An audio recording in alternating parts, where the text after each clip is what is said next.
Hey, my name is Michael with Central Alps, and today we're going to be doing a wheel matchup video with a set of 20x12 Moto 962s in a chrome finish and some 35 1250 R20 Fury Country Hunter RT tires in a 12 ply.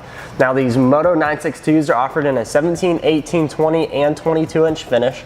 They're offered in a chrome finish, which is what we have right now, gloss black with the milled accents, which is probably the most popular.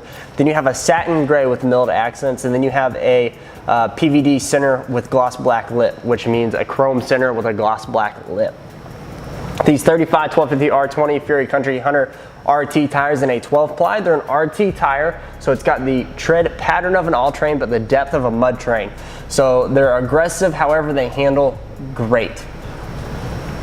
They are sporadic on how much weight they ask for. Most of these, the three tires ask for like 1.75 ounces, and then one of them asks for about 5 ounces.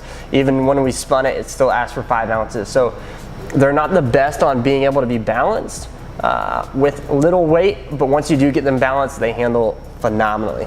These Moto Metal 962 wheels, they are some of the most popular wheels. So dealers, if you're looking for a wheel for your vehicle, this is a great option, guaranteed to sell. Customers, for your personal truck, if you're looking for a wheel and you just don't know what to go with, this is a great wheel. It's a classy style, they look phenomenal, and everybody loves them. So if you have any questions, please feel free to leave us a comment, shoot us an email, or give us a call or text at 833-268-2577. Also, if you want any of these parts, whether it's the tires, the wheels, the lift, the rails, the fender flares, go to our website, central-alps.com, and let us get your parts shipped out today. Again, my name is Michael with Central Alps, and thanks for watching.